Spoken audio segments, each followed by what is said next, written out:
चलो कल हम लोग मैदान के विषय में पढ़े थे और आज किसके विषय में पढ़ना है? नदियों के विषय में। वो भी कौन सी नदियां? उत्तर भारत की नदियां। ठीक है। नदियों को पढ़ने से पहले हम जान लें नदियां दो प्रकार की होती हैं मुख्य रूप से। कितने प्रकार की? और अध्ययन की दृष्टि से इन दोनों प्रकारों को अलग अलग भागों में बांटा गया है। एक को कहते हैं पूर्ववर्ती नदी और एक को कहते हैं अनुवर्ती नदी। क्या कहते हैं? पूर्ववर्ती नदी और अनुवर्ती नदी। पूर्ववर्ती नदी उन्हें कहते हैं जिनका निर्माण हिमालय के निर्माण से भी पहले हुआ था। वे नदियां जो हिमालय से भी पहले, हिमालय निर्मित हुआ, आप लोग पता है टेथीस भूसन्नति का सिद्धांत था, तो आपको बताए थे हिमालय कैसे निर्मित हुआ। जिस समय हिमालय का निर्माण हुआ उसके पहले किसका निर्माण था? पूर्ववर्ती नदियों का। जब हिमालय ऊपर उठा तो नदियां क्या की? अपना मार्ग बदल ली। कैसे? अगर कोई चीज जैसे ऊपर उठता जाए ऊपर उठता जाए तो अगर पानी बह रहा होगा तो वो तो इधर उधर मार्ग से विचलित होगा कि नहीं? नदी का पानी विचलित होगा, अर्थात अपना मार्ग चेंज कर लेंगी। तो मुख्य रूप से तीन नदियां हैं जिन्होंने अपना मार्ग चेंज करके अलग दिशा में बहना शुरू किया। और पहले ये नदियां टेथीस सागर में अपना मुहाना बनाती थी। वो नदियां कौन कौन सी हैं? एक नदी यहां से निकलती है, कहने का मतलब चेमा युंगडुंग ग्लेशियर से निकलती है। कौन से ग्लेशियर से? चेमा युंगडुंग ग्लेशियर से निकलती है, जिसका नाम है सिंधु नदी। ओके। दूसरी नदी, एक नदी यहीं से निकलती है, यहां पर है राकस्तान। कौन सी जगह? राकस्तान। और इस राकस्तान से एक नदी निकलती है सतलज नदी। कौन सी नदी निकलती है? सतलज नदी। और एक तीसरी नदी यहीं से झील स्थित है, मानसरोवर झील। कौन सी झील? मानसरोवर झील। और इस मानसरोवर झील से एक नदी ऐसे इधर की ओर बहते हुए जाती है जिसका नाम है ब्रह्मपुत्र नदी। तो तिब्बत के क्षेत्र से तीन नदियां, ये पूर्ववर्ती नदियां निकलती हैं। पहली नदी है सिंधु नदी, जो कि किस ग्लेशियर से निकलता है? चेमा युंगडुंग ग्लेशियर से निकलती है। दूसरा है राकस्तान या राक्षसताल, कहीं कहीं पर मिलता है इसका नाम, ये सतलज नदी है। और तीसरी नदी कौन सी है? ब्रह्मपुत्र नदी, जो कि कहां से निकलती है? मानसरोवर झील से निकलती है। क्या ये बात सबको क्लियर हुआ? पूर्ववर्ती नदियां निम्नलिखित में से कौन कौन सी आएंगे कर लेंगे आप लोग। और आज हम लोग पढ़ेंगे सिंधु नदी तंत्र के विषय में। एक पूर्ववर्ती नदी है, कौन सा? सिंधु नदी। तो हम लोग आज सिंधु नदी तंत्र के विषय में पढ़ेंगे। सिंधु में कौन कौन सी नदियां, इसकी सहायक नदियां हैं या क्या इसकी विशेषताएं हैं, इसका अध्ययन करते हैं। क्लियर? सिंधु नदी तंत्र, पहले सिंधु नदी के विषय में ही पढ़ते हैं। इस सिंधु नदी तंत्र के सबसे प्रमुख नदी है कौन सी? सिंधु नदी। सिंधु नदी कहां से निकलती है? चेमा युंगडुंग ग्लेशियर से निकलती है और ये दो पर्वतों के मध्य से होकर के बहती है। इसके ऊपर है काराकोरम और यह है लद्दाख, यह है जास्कर। तो लद्दाख और जास्कर पर्वत श्रेणियों के मध्य से बहने वाली नदी कौन सी है? सिंधु नदी। आगे ये नदी बढ़ती है किसी के दाहिने तट पर। कहां पर? दाहिने तट पर। बेटा किसी नदी का दायां और बायां तट होता क्या है, इसको समझो। जैसे ये नदी ऐसे बह रही हो तो इधर हम ऐसे अगर हाथ करके खड़े हो जाए तो हमारा दाहिना हाथ जिधर रहेगा वही उसका दायां तट होगा और बायां हाथ जिधर रहेगा वही बायां तट होगा। तो बताओ जो इधर स्थित होगा, ये अगर नदी बही है और नदी के यहां पर स्थित है कोई, तो दाहिने पर स्थित है या बाएं पर? दाहिने पर। तो सिंधु के दाएं पर स्थित है लेह। कौन सी जगह? लेह कहां पर है? सिंधु के दाहिने तट पर स्थित है। और आप लोग पता है भारत का सबसे शुष्कतम स्थान कौन सा है? लेह। भारत का सबसे शुष्कतम स्थान लेह, जो कि सिंधु के किस तट पर है? आगे बढ़ते तो यही गिलगिट भी मिलता है। गिलगित कहां पर है? दाहिने तट पर है। आगे बेटा ये नदी जब पहुंचती है यहां कहीं तो ये गार्ज का निर्माण करती है।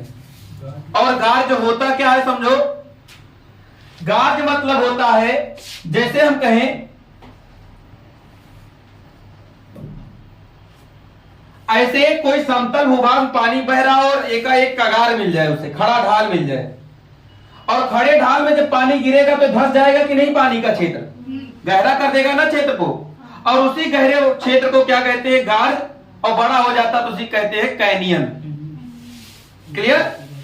तो सिंधु नदी द्वारा जिस गार्ज का निर्माण होता है उसे सिंधु गार्ज कहते हैं, या यहीं पर स्थित है बुंजी गार्ज।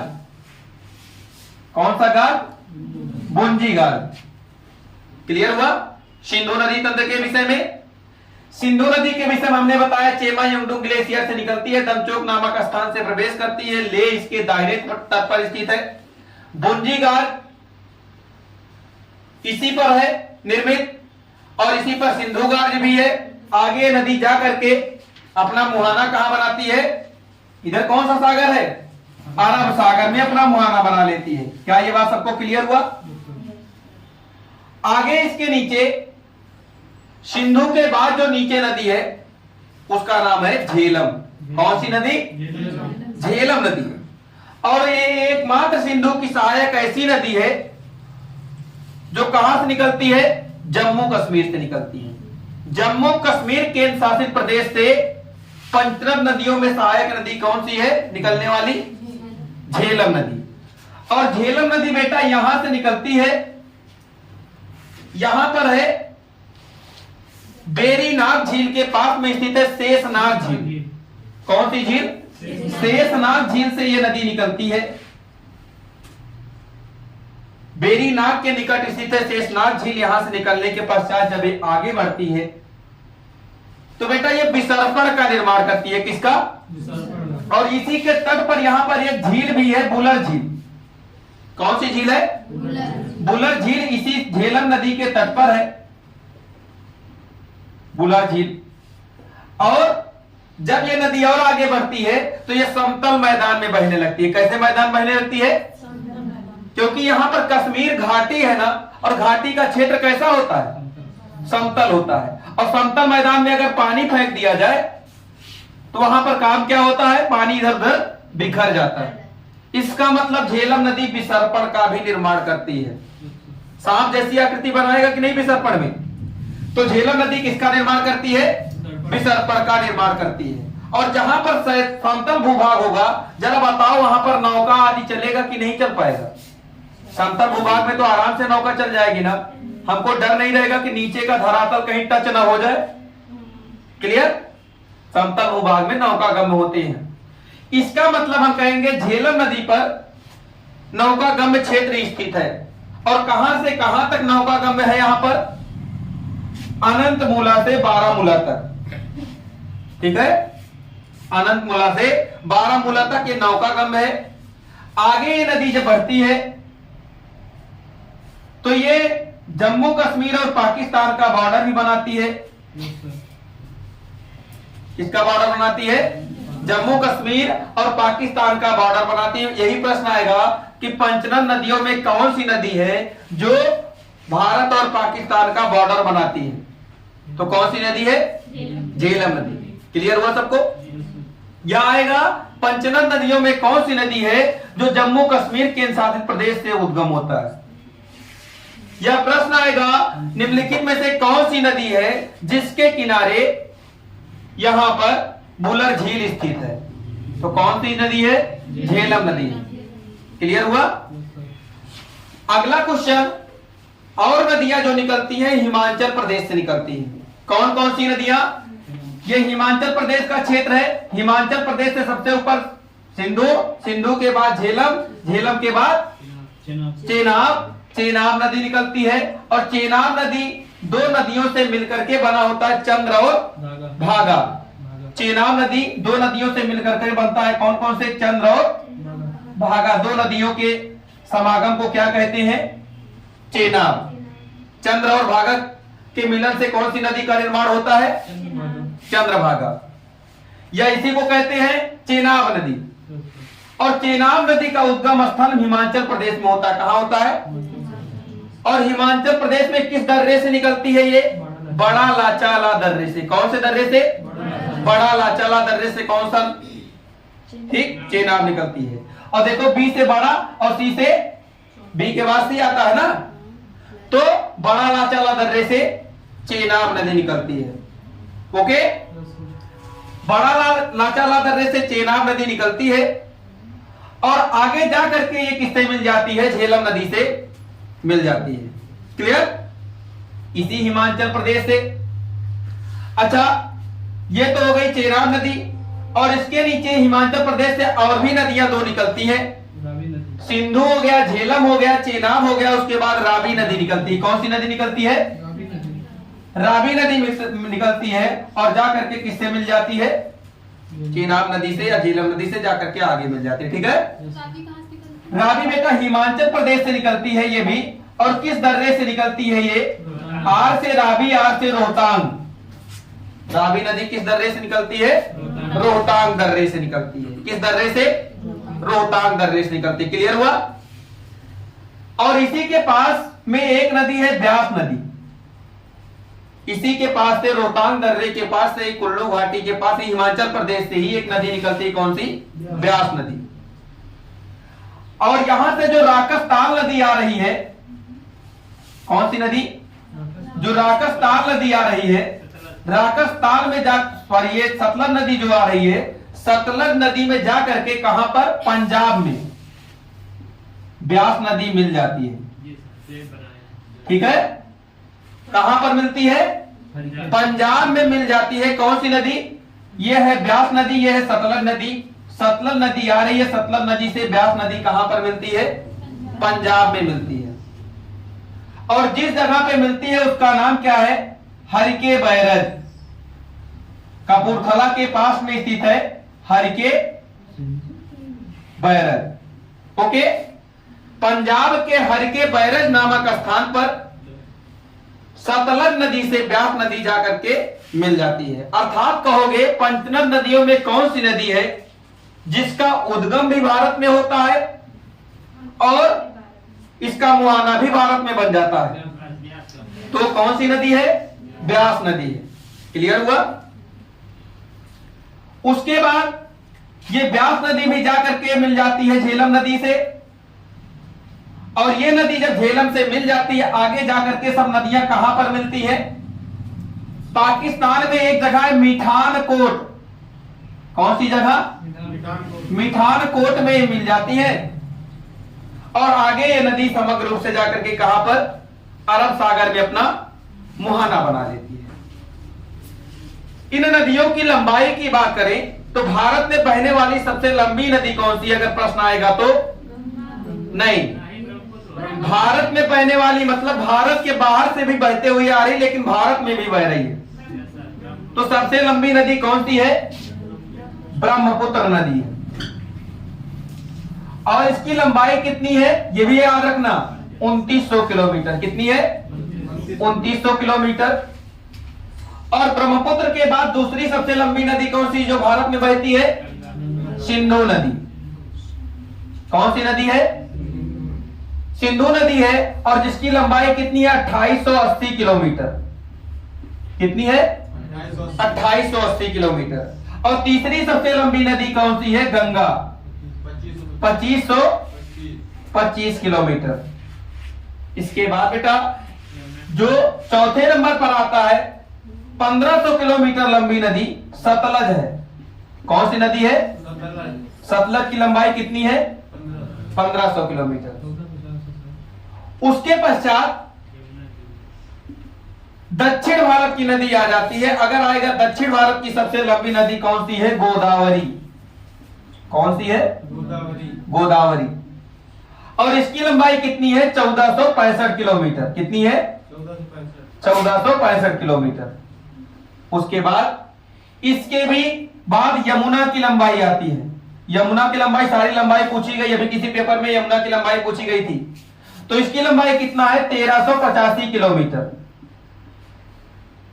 ब्रह्मपुत्र की 2900 किलोमीटर, सिंधु की 2880 किलोमीटर, गंगा की 2525 किलोमीटर, सतलज की 1500 किलोमीटर, गोदावरी की 1465 और कितना है 1450 लगभग मान लो कि इतना है, औसतन इतना है। क्लियर।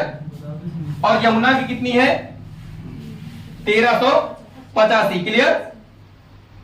आपको एक क्रम याद होना चाहिए। अच्छा अब देखिए आपको आएगा दक्षिण भारत की कौन सी नदी है जो यमुना से अधिक लंबी है? गोदावरी। आएगा प्रश्न दक्षिण भारत की कौन सी नदी है जो गंगा की किसी सहायक या गंगा की सबसे लंबी सहायक नदी से ज्यादा लंबी है? तो तब भी तो गोदावरी होगा। गंगा की सबसे लंबी सहायक नदी कौन सी है? यमुना। और यमुना से कंपेयर कर रहा है किसका? गोदावरी का। तो सबसे लंबी सहायक नदी कौन सी है? यमुना। और यमुना का कंपेयर गोदावरी से तो कर रहा है। गोदावरी और यमुना में लंबी कौन सी है सबसे ज्यादा? गोदावरी। क्लियर हुआ? ये हो गया आपका सिंधु नदी तंत्र के विषय में। अभी आपको इसमें पढ़ना होगा किस पे सलाल परियोजना है, किस पे दुलहस्ती परियोजना है, किस पे बगलीहार परियोजना है, ये सारी किस पे उरी परियोजना है, किस पे तुलहुल परियोजना है।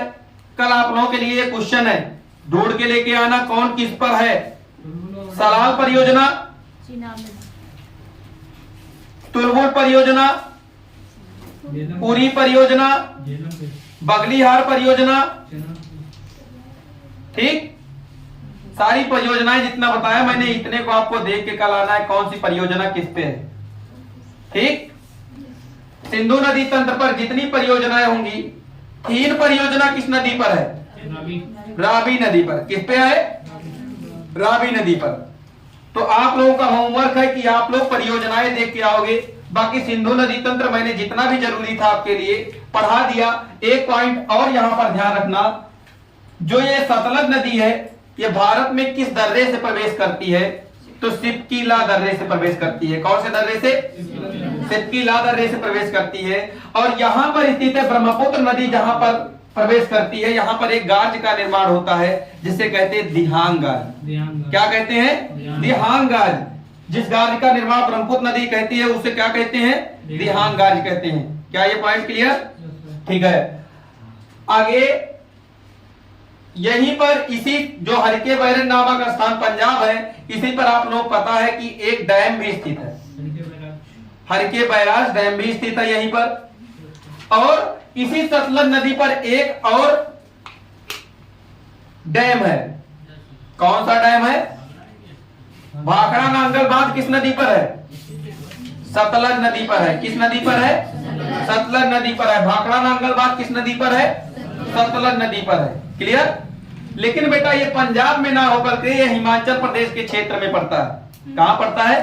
हिमाचल प्रदेश के क्षेत्र में पड़ता है। नहीं, भाखड़ा नांगल बांध। क्लियर? तो आज इतना ही। आप लोग सिंधु नदी तंत्र पढ़ लिए। अब आपको गंगा नदी तंत्र या ब्रह्मपुत्र नदी तंत्र बचा हुआ है, इनको कल पढ़ेंगे। क्लियर?